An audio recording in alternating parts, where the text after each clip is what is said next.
Crimson Desert feels like Breath of the Wild and Tears of the Kingdom with a Western RPG-style coat of paint. It's a game with great ideas, but mired down in absolutely bizarre control schemes and a lack of quality writing. But beneath all of that, is there something truly special here? I think there is. Hello everybody, it's your boy Jmulls, and welcome to my first impressions for one of the biggest releases of the year. Welcome to Crimson Desert. This is my house! Did you notice how they stuck the QTE in there, by the way, and didn't tell me? My pa always said true strength lies in humility. Yeah, well, your pa's dead. They didn't even bother to, change that. This is all one note, by the way. The world is yours to explore. Lean on me. I don't know why I thought I was going to be able to lean in midair either.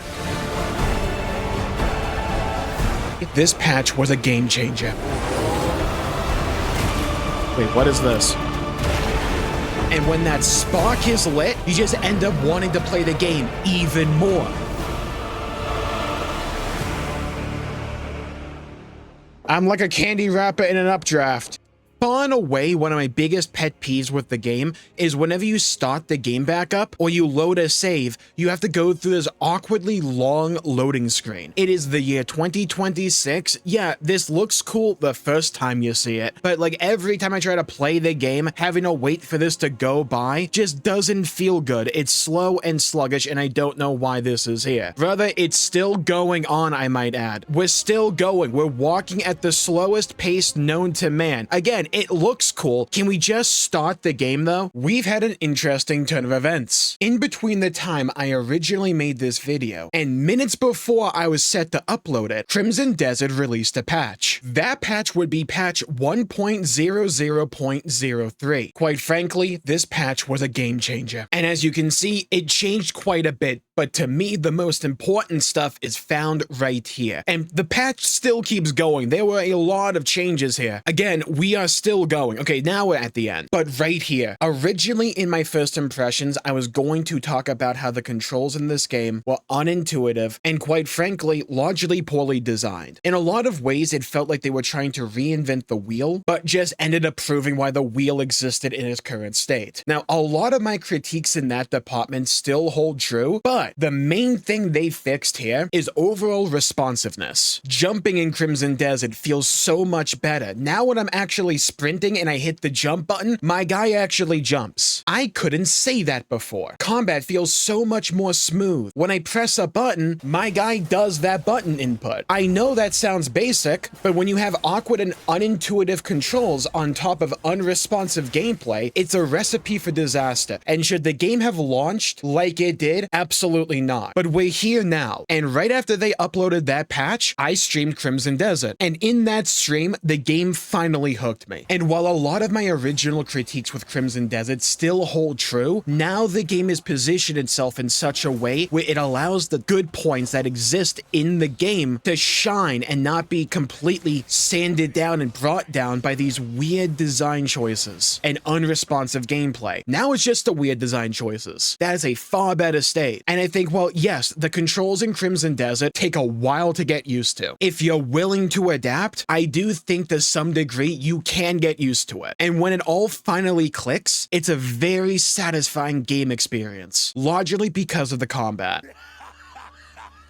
In almost every regard, the worst part of Crimson Desert for me so far has been the beginning. But if you're willing to put your head down, I'm not saying you should have to, and it is a con for the game, but if you're willing to put your head down and barrel through the beginning, and you're willing to allow yourself to be immersed in the world of Crimson Desert, allowing yourself to learn the controls and adapt to the unique ways Crimson Desert goes about doing very basic things, if you're like me, you can cross that threshold to where the game goes from, what am I playing? There's something really cool here, but everything else is bringing me down, to, okay, I get it. I simply get it now. And when that spark is lit, you just end up wanting to play the game even more. They're onto something with this combat. It's fun, it's visceral, it's meaty. Now when I press buttons, those buttons actually do something. And you may lull yourself into a false sense of security that you understand the combat early on in this gameplay, and you may delude yourself to believing that it's overly spammy. You're just going to be pressing right bumper or right trigger all the time.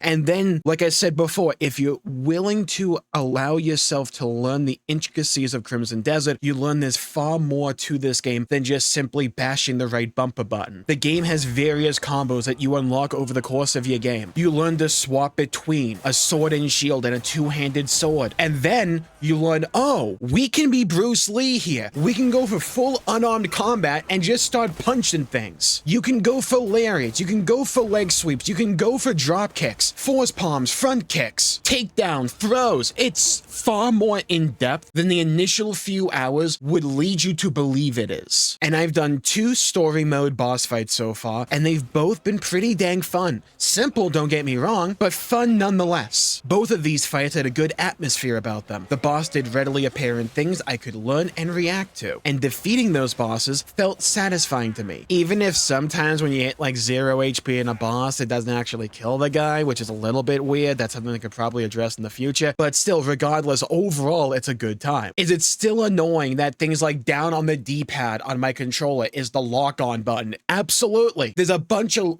weird design choices when it comes to control mapping, when it comes to how you interact with the world of Pywell, and if you focus on those elements, it's easy to get yourself out of the experience. But if you choose to focus on the stuff this game does right, because it's quite a bit it does right, you might find yourself becoming ensnared by this game's tendrils. I think far too often in very important areas, though, Crimson Desert, in pursuit of being different, ends up demonstrating why a lot of other games are going the same way. It can feel overly clunky, unintuitive, and just annoying to interact or even play with. Now, having said that, let's table the rest of my complaints for later in this video, because I want to talk about what this game does right, because I do believe it does a lot right. Number 1, look at it. It is a very gorgeous world that they have constructed here. There's a lot of moving elements on the screen, as you can see with all the foliage, the grass, leaves. Is this one of the most important elements? No, but for a game like Crimson Desert that is trying to get you immersed in the world, I don't see any problem with it looking pretty. And you know what? Yeah, because the world is very nice to look at, I do kind of want to go off the beaten path and explore a little bit more than I ordinarily probably would. Now, there's another key element to this game that I want to go over as to why I like it so much. That is the combat. Okay, I'm not joking, that took longer than I thought, but I managed to find some bandits. So let's talk about the combat. Last stream, I did try mouse and keyboard, so I'm a little bit rusty when it comes to controller. But what I like about the combat is the viscerality behind it. When you hit these guys and you hit those finishers on them, yeah, the combat itself feels a little bit spammy, but there's a lot of combos here, right? It's a matter of, with this game, it's going to feel better the more you play it and the more you learn it and the more you unlock in it, because there is a ton of different abilities at your disposal here, a bunch of different combos as well. And I think they managed to nail the most important, like, basic element of the combat system. Does it feel good to kill your enemies? In a game that prides itself on being an action sandbox, I think the answer is absolutely yes. I know it's a little bit hard right now because the particle effects in this game go kind of crazy. They probably should tone down on the range stuff like this. But when you're actually fighting things and you have the controller in your hand and you're like running down these guys, or you use a bow to get them and you just like hit them like that, right? The button inputs in this game can be kind of awkward. They really can be. Me trying to take care of this guy right here, I think a good example of that. I can hit the guy. Okay. Yeah. Beat him up. Nice. Okay. Beautiful. See, it's stuff like that that just feels good. The game gives you a bunch of different options in how you want to annihilate people. And I think for a game like Crimson Desert, where that's kind of its primary goal, that's a really good thing. The combat feels visceral. It feels weighty. When you land a hit on your opponents, you feel that. And it also has a feeling where it starts out rather simple, but if you know this game, you know there's going to be a lot that you'll be able to do. There's an entire way to play this game with unarmed combat right here, where you forego your weapons and you just hit them. Leg sweeps, scissor takedowns, for efficiency, for additional strikes with your unarmed combat combo, a flying kick like that. Dude, it's so dang cool. They had so much fun, clearly, designing the various tools that they provide you in order to wreak mayhem on your enemies. Media kick. This isn't all of it, by the way. That was just one note on this tray. Yeah, we go over here to imbue element. Up here is elemental media kick. so you can imbue that kick with an element of your choice. So cool. When you look at this skill tree, it makes you want to put more time into the game and invest into the game in order to do these really cool and wacky things yourself. And I think one of the other elements that I really like about this game so far when it comes to its progression loop are nodes like this, where if I want to learn double jump, yeah, I can spend an abyss artifact, which is something you find in the world, or I can find something that uses double jump, probably a boss fight, I imagine, and I can learn it from them. That's a really cool idea. And you know what? Double jump is pretty cool, and I would like having that. So let's learn it. There we go. I can now use double jump after this animation of me learning this skill. Sick, dude. Let's go try out double jump now. Nice. And I already have unlocked flying, because if you focus on the main story early on, you will unlock flying rather quickly. So I can double jump with the X button, and I guess just fly here. I have to be careful because of stamina. I think one of the best comparisons I can make to this game, it doesn't try to be The Witcher 4. What the game feels like to me is it wants to be Breath of the Wild and Tears of the Kingdom with a Western RPG style of paint. It isn't a Western RPG. It wants to look like one though, but it wants to feel like Breath of the Wild and Tears of the Kingdom. If that sounds appealing to you, Crimson Desert will probably have a place for you. So long as they patch the controls, we'll get to that. If that sounds utterly repulsive to you, this game will not be for you. I hear the game will open up a lot when I get to chapter 3, and I look forward to getting there. But I think a lot of my main issues and also the things that I like about this game early on are more fundamental.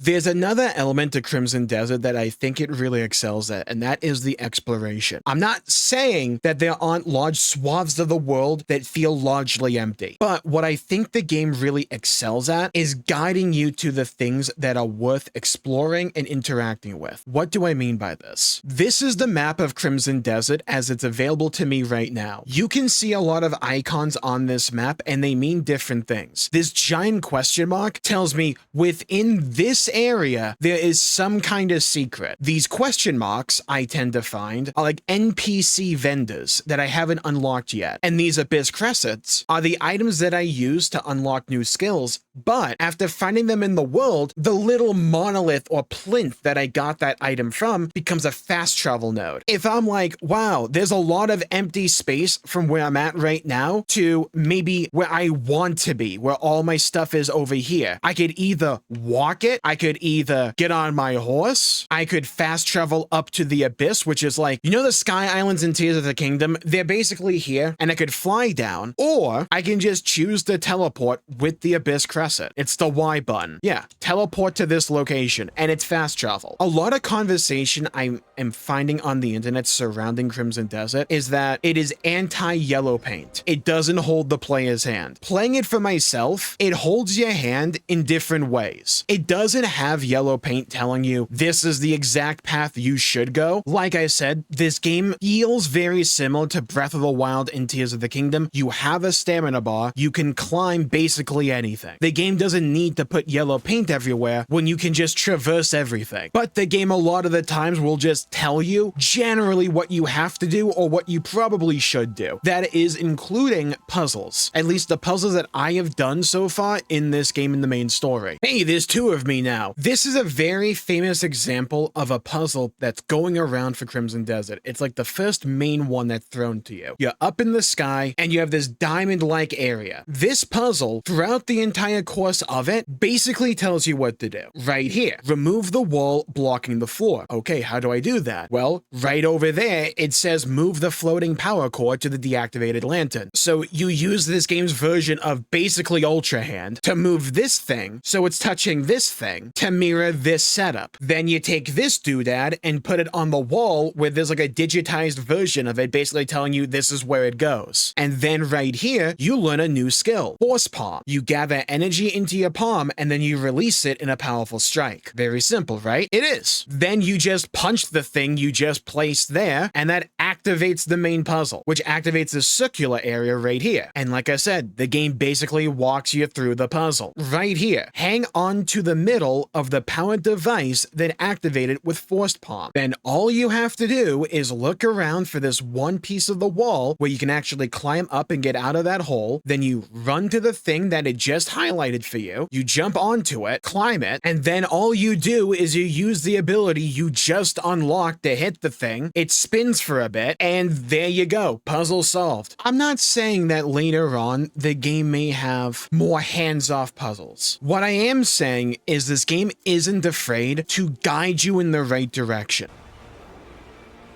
Now, let's get into the main things I personally don't like so far with Crimson Desert. As a surprise to no one, everyone's talking about it, the controls. I think on some level, sure, the more you play this game, the more you do get used to them. And it's not as bad as some people make it out to be. But, as I said near the top of this video, it's an example of this game trying to reinvent the wheel for things that really don't need to be reinvented. In certain ways, this game goes for a sense of realism, and I think more often than not, that is to the detriment of the game itself. There are two big offenders for me when it comes to this. Menu navigation, we'll get to that one, and also just raw movement. So, without pressing anything else, this is your base movement speed. If you want to jog, you have to hit the sprint button, tap it, and then your character will do this light jog. If you want to go for a full sprint, you have to double tap it, and then your character will start expending stamina to sprint. This stamina is also spent when you're climbing things. I was sprinting, let's say I double jump or I begin to fly, I land, and I'm going back to the standard walking speed. That doesn't feel good. That feels sluggish, that feels overly slow for no particular reason. And I think for a game like Crimson Desert, the slow pace is part of the charm. I agree with that idea. What I disagree with is how it executes on that slow pace every now and then. I shouldn't feel the need to re-click the standard sprint button to get back to the speed I like to move around at. That's not basically glorified RP walking. And there's a bunch of just like weird decisions when it comes to the input scheme for this game. One of my favorites right now is on this screen right here. So with a controller, you have two rows of options, these main ones and these sub ones. You control them with either the trigger buttons or the bumper buttons. Guess which is which? For some unknown reason, against all that is holy, they have it programmed baseline to where you navigate the menu with the bumper buttons above the trigger buttons. Why does this upset me so? Because when I'm playing the game, the bumpers are on the bottom, triggers are on the top. It's inverted from what it should be. Well, Jmulls, if that upsets you so much, why don't you rebind the buttons? I'm glad you asked. Well, they let you do it for mouse and keyboard, but for some ungodly reason, I can't do it for controller. And there's just a bunch of things in this game that feel unintuitive. Interacting with the environment. Some things when you pick them up, it's just a simple tap of the X button. All you need to do. Then other things, you need to hold the button down. I'm sure there is some kind of internal logic in this game to determine whether or not you need to hold or just press. That is not readily apparent or intuitive at the start of the game, and it still isn't for me now. Now I'm starting to understand that if we're out in the world, chances are if I'm going to collect something or interact with something, it's probably a hold. Let's kill that chicken, let's go over here, and let's skin this chicken. I have to angle my character the exact correct direction, otherwise it won't let me do it. Again, stuff like that feels terrible in this game. The simple act of looting in this open world game just feels bad because you have to be like dead on accurate. You have to be in the right position and facing the right direction in order to actually interact with something. It doesn't auto-correct or auto-adjust for you. Makes it feel overly sluggish and just bad to interact with. We go back to the unintuitive controls because stuff like this, they want you to use focus mode by holding down left bumper. I just think for basic stuff like looting or skinning these animals, it should be way more streamlined than having to use focus mode all the time. It's one of those examples of them trying to reinvent the wheel when they really shouldn't. So let's skin this chicken. Gotta hold it down. This goes on for a little bit. I don't mind that. And we get some loot. That's fine. That are some things in this game that are fine, but it's like the inconsistency to where in the heat of the moment, you won't remember which to press, and you're just like desperately trying to do both, hoping one of them works, and it doesn't, and the thing runs away a little bit farther, and you have to catch back up to it. That happened to me earlier in this video with the bandit, and quite frankly, far too often in this game does it want you to hold a button down. It just doesn't feel good. And another thing, like a great little microcosm to how this game like overly complicates very basic things. Let's learn how to read a letter in this game. So to open up the menu, we have to hold the start button down, and then let's go up to inventory. I have a bounty notice right here. Wonderful. Let's read this. I have to select the group because it groups up types of letters and items together like this. I have to click the A button. Then I have to click on the specific bounty notice for Jeffrey in this instance that I want. So let's examine it. I then have to wait an animation for him to bust it out. Then that's not enough, by the way. I have to then hold the left bumper down to actually read the thing. You have to hold it down. You can't just tap it here. Then if you want to turn it over, this isn't just for pieces of paper, by the way. There's also for like regular key items. You can flip it over and like examine it like this. They're going for like a Resident Evil style item examination here, but man, does this get annoying when you just want to read something. Then I have to put it away, and it doesn't kick me back to the inventory screen. Oh no, it kicks me out back to here. So if I wanted to read another thing, I have to do all that again, find the thing I want to read, like this document for instance, select the group, go down to the letter I want, Alustin's letter, then let's examine it.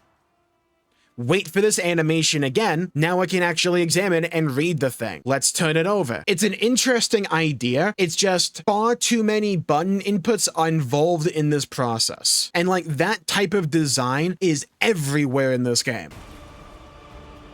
Let's talk about the story. It has one, sure, but I think Crimson Desert so far, for me, falls in the camp of games like Skyrim. I care more about the side content than I do the main story. Granted though, I think Chapter 2 is a decent step up from Chapter 1. I think one of the biggest issues Crimson Desert runs into, narratively speaking, isn't whether or not the story at the beginning is high or low stakes, whether or not you're doing quests that you feel like, why am I really doing this in the main story or not. I think it suffers from a lack of characterization and just going from one plot beat to the next without allowing those plot beats sufficient time to breathe and thrive. Make me care about the Greymanes. Make me care about these characters guiding me in the Abyss. Make me care about what the Abyss is and this overlooming threat we're supposedly facing. When you get to Chapter 2, the game has you do essentially a series of side quests that at first seem not connected, and they also seem not that important. They feel like side quests, but the main story has you do them. The writing there to me is a massive step up in overall quality and just storytelling than the main story was in Chapter 1, and you could argue in Chapter 1 it was far more important because the characters we interact with in Chapter 2, quite frankly, are just more likable. A lot of the main characters in like Chapter 1 feel as if they exist to tell you exposition and not to really give you a reason to care about that exposition, just give you a loose framework for the rest of the game to work with. And perhaps later on in this game, that part of the main story will improve, because I think the overall premise, like Tears of the Kingdom, is interesting. But I think where Crimson Desert really thrives is in its side content, and I think it's readily apparent in Chapter 2 when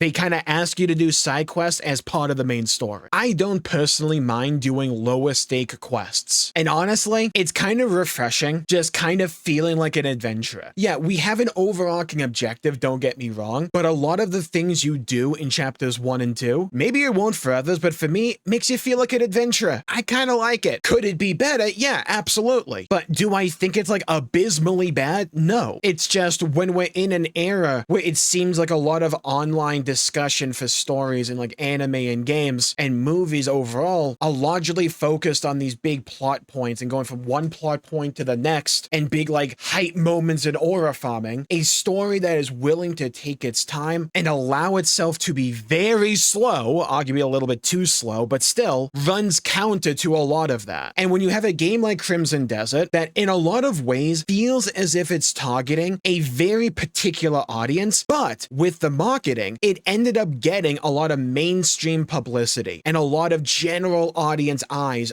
on the game. I think that's partly why we're seeing such a divisive split in opinion on Crimson Desert. There is a type of player this game really appeals to. Does it execute on everything it sets out to do perfectly? Absolutely not. But does it do a lot of those things right? In my opinion, yes. And does the patch make the game way more likable and playable? Absolutely. And do I think as I put more and more hours into this game, will I end up liking it even more? I absolutely believe that now. In my original recording for this video, I wasn't sure of that. And I was kind of close on tapping out. After the patch, you got me. I look forward to logging in. I look forward to playing more of the game. Is it annoying that the one bounty that I want can't freaking spawn for me? Yes. Is it fun to kill a bunch of bandits? Absolutely. And I unlock a mech suit later on and a dragon that apparently has a really long cooldown. There's so many individual elements in Crimson Desert that feels as if it was designed to specifically please me.